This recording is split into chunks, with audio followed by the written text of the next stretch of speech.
Valeu, Celso. E atenção, porque a gente vai falar da sua saúde agora, isso mesmo, da anemia, um mal que atinge 1/3 da população brasileira. E apesar de ser classificada como doença, ela também pode ser sintoma de algo muito mais grave. Por isso, preste atenção nessa reportagem da Caroline Keller e descubra os mitos e verdades dessa ameaça, anemia.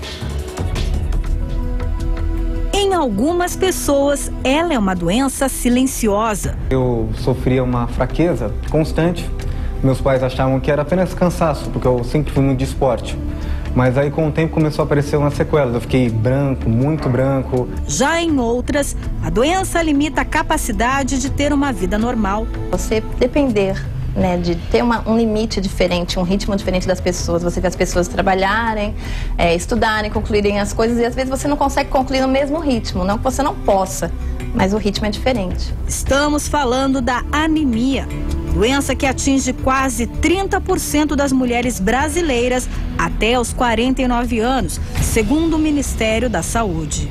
1/3 da população mundial tem anemia e a doença pode atingir tanto crianças recém-nascidas, adultos e idosos. Muita gente tem dúvidas sobre a doença do sangue, o que é mito e o que é verdade. O Hoje em Dia vai esclarecer agora. Já tive pessoas na família, né, que tiveram anemia e depois se transformou em leucemia. Eu queria saber se a relação realmente é real, se existe essa possibilidade ou se foi coincidência mesmo. Não, anemia não vira leucemia. A anemia pode ser um sintoma de leucemia. Então, a leucemia é um câncer no sangue e pode ter como manifestação a anemia. Menos glóbulos vermelhos no sangue significa anemia. O ferro é o principal nutriente responsável pelo transporte de oxigênio e produção de hemoglobina. O problema é que com a falta de oxigênio, os órgãos não funcionam direito e é nessa hora que o corpo dá sinal de alerta. Nos casos mais graves, até ter sintomas cardiológicos, de falta de ar, enfim, de não conseguir fazer as atividades básicas. Quando se chega nesse nível, pode existir até risco de vida. Dados médicos indicam que 90% dos anêmicos tenham deficiência de ferro no organismo. E foi o que o Francisco teve, a anemia ferropriva, aos 11 anos de idade. Eu era gordo, mas alimentava muito, só que não corretamente. Senhor Mário? Mas a doença não deu trégua. Francisco lembra que precisou de 1,5 litro de sangue para poder começar o tratamento. Como eu já estava no estágio muito avançado, eu realmente tive que fazer a transfusão de sangue, porque só com alimentação não daria certo. Anos depois, ele voltou a ter anemia, mas aí foi uma reação em cadeia. Eu tomei um remédio para inflamação nas costas e acabou prejudicando meu estômago, gerando 2 úlceras. E aí, com essa úlcera, houve a hemorragia interna. A anemia pode ser a ponta do iceberg, ou seja, o início de um sintoma de um quadro um pouco mais sério. Por isso que toda anemia deve ser investigada. Atenção, mulheres! A segunda causa mais comum de anemia é justamente o aumento do fluxo menstrual. Ter uma menstruação regulada, no caso das mulheres, tem caráter preventivo na anemia por deficiência de vitaminas. Eu tive anemia já há um tempo atrás e eu gostaria de saber, eu acho que muitas pessoas têm problema na gravidez de anemia. Isso acontece ou não? A gestação é um momento onde o organismo vai ter um aumento da mulher, vai ter um aumento do consumo de ferro e de ácido fólico, obviamente para a constituição do bebê. Então, no início da gravidez é recomendável que se faça um hemograma, que é o exame básico que se usa para fazer o diagnóstico de anemia. E é importante investigar se houver um valor limítrofe, se já tiver uma anemia no início da gravidez, se a paciente tem algum déficit nutricional. Mesmo não tendo, a pessoa tem que tomar reposição vitamínica durante a gestação. Por isso, durante a gestação, é importante realizar todos os exames, fazer a reposição dos nutrientes e continuar até durante o aleitamento.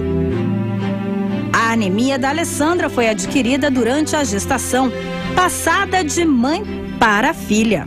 Antes de eu nascer, ela tinha um filho que faleceu com anemia e ninguém sabia que anemia era essa que nunca sarava.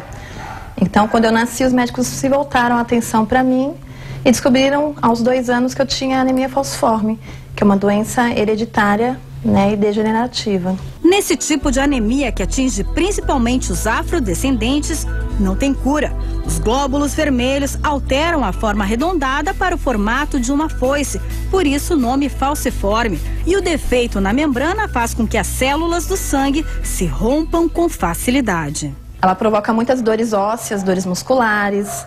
Então, a pessoa que tem anemia falciforme normalmente tem uma vida um pouquinho mais limitada. A anemia está relacionada à tireoide das pessoas? O hipotireoidismo pode cursar com anemia em estágios mais graves. Não é a manifestação mais comum, mas em estágios mais avançados pode.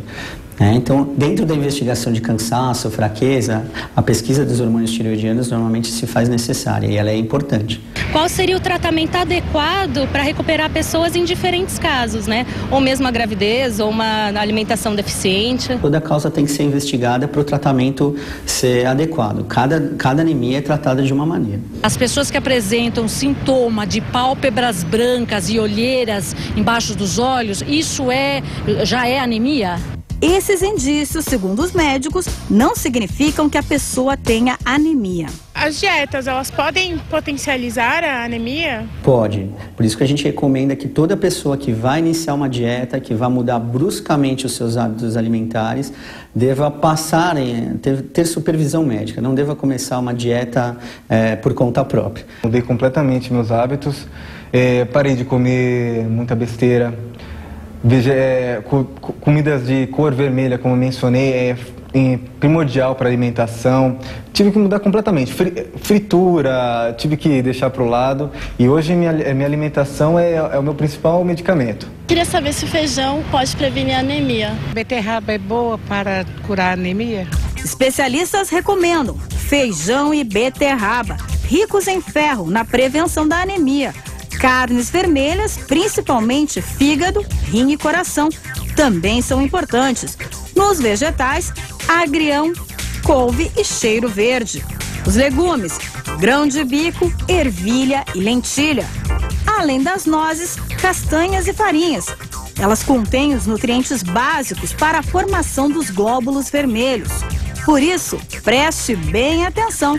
Ferro só vale na composição dos alimentos. O contato com o ferro não teria impacto. É muito melhor balancear a dieta e a regularidade da ingesta do que o tipo de panela que se cozinha.